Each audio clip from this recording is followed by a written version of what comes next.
Oke, shalom teman-teman, selamat bertemu. Perkenalkan, nama saya Arianto Sail dengan NIM 2020-230989. Dalam video ini kita akan melihat bersama proses konseling saya sebagai konselor dan klien yang berinisial AB. Kami akan melaksanakan konseling bersama dengan melihat beberapa persoalan, beberapa problem yang ada terhadap klien. Jadi teman-teman jangan lupa like, komen, dan subscribe. Selamat menonton, Tuhan Yesus memberkati.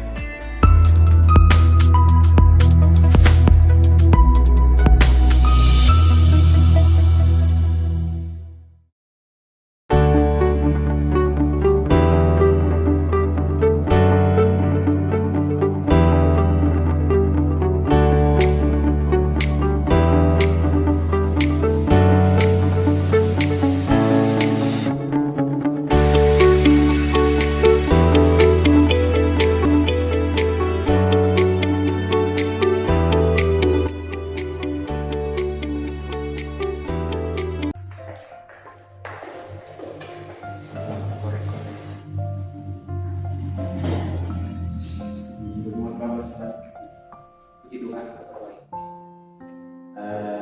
Terima kasih sudah datang hari ini, sudah mempercayakan saya sebagai konselor. Pada hari ini kita akan berbagi cerita mengenai persoalan-persoalan yang ada yang saudara alami. Jadi, saudara kira-kira apa yang membuatmu untuk ingin berkonsultasi pada hari ini? Akhir-akhir ini saya sulit untuk fokus untuk kuliah. Tugas saya menumpuk dan saya merasa malas dan gampang putus asa. Saya tidak tahu harus memulainya dari mana.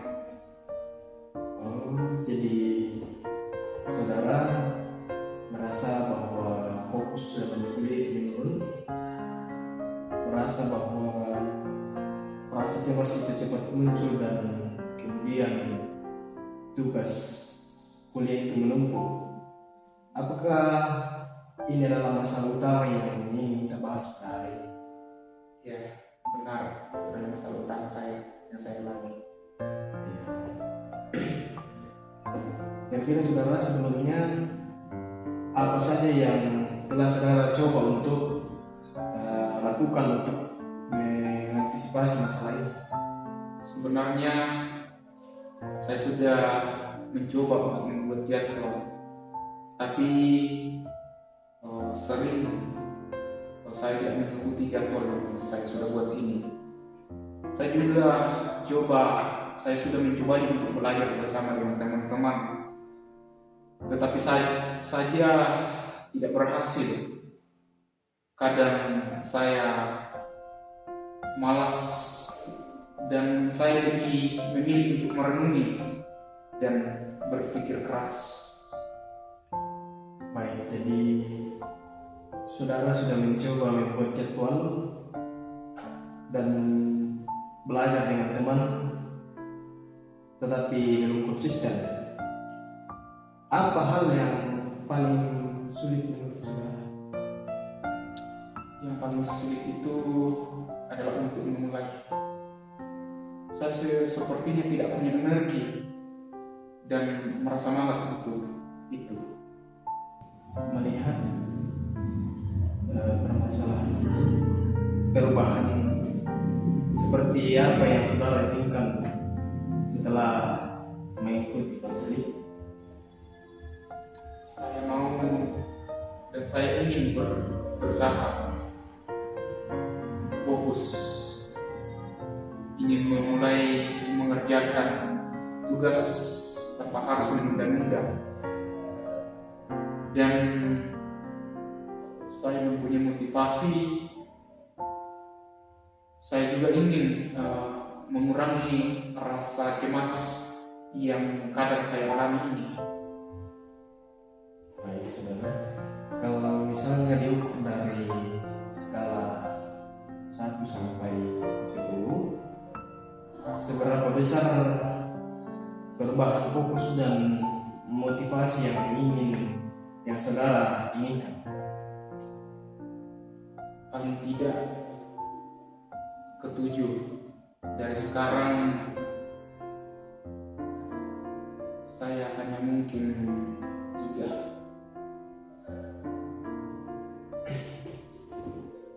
Jadi fokus saudara ingin fokus belajar meningkat, mengurangi penundaan tugas, menurunkan kecemasan dan juga meningkatkan motivasi untuk belajar, betul? Ya.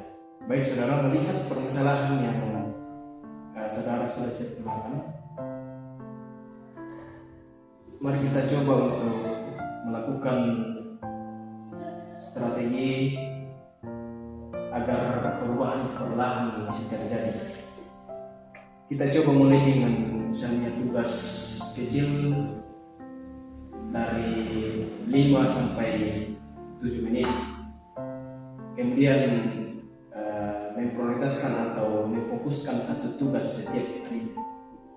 Dengan begitu bisa membantu kita untuk lebih fokus pada sebuah tugas.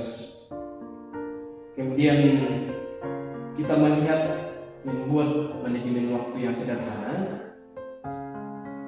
Kita membuat jadwal 3 bagian waktu per hari, misalnya pagi, siang, dan malam, supaya tidak terbebani untuk kita. Kita lebih fokus misalnya pada pagi, fokus di pagi, siang, dan sore. Karena itu tidak ada jadi beban. Kemudian kita menggunakan metode pengerjaan, misalnya kita berfokus 25 menit saja untuk benar-benar mengerjakan hal itu dan meninggalkan segala kesibukan yang lain. Kemudian juga kita berusaha untuk mengalihkan perhatian, menetapkan zona belajar yang lebih aman, bebas, minimal 25 menit untuk benar-benar fokus dalam belajar. Kemudian kita mengabaikan gangguan-gangguan seperti HP dan gangguan-gangguan yang sebagainya. Kemudian kita melihat bagaimana cara untuk menghadapi kecemasan itu. Kita bisa melakukan latihan pernapasan 4 sampai 7 kali sebelum memulai belajar. Saudara merasa bahwa saya tidak harus sempurna, tetapi saudara percaya bahwa saya harus mulai dari kecil. Kemudian saudara mengevaluasi, akan mencatat 3 hal. Apa yang dikerjakan hari ini, kendala apa yang muncul, dan apa yang berhasil.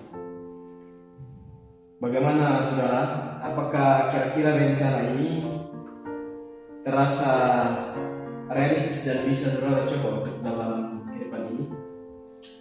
Ya, saya rasa saya bisa mencobanya dengan mulai mengerjakan tugas-tugas itu dari yang kecil. Baik, bagus. Jadi kita akan melihat bagaimana perkembangan, melihat bagaimana hasil dari proses yang akan saudara lakukan, dan menyampaikan dan menyesuaikan rencana jika diperlukan, dan boleh kembali datang ke tempat ini ketika melihat apakah ada perubahan.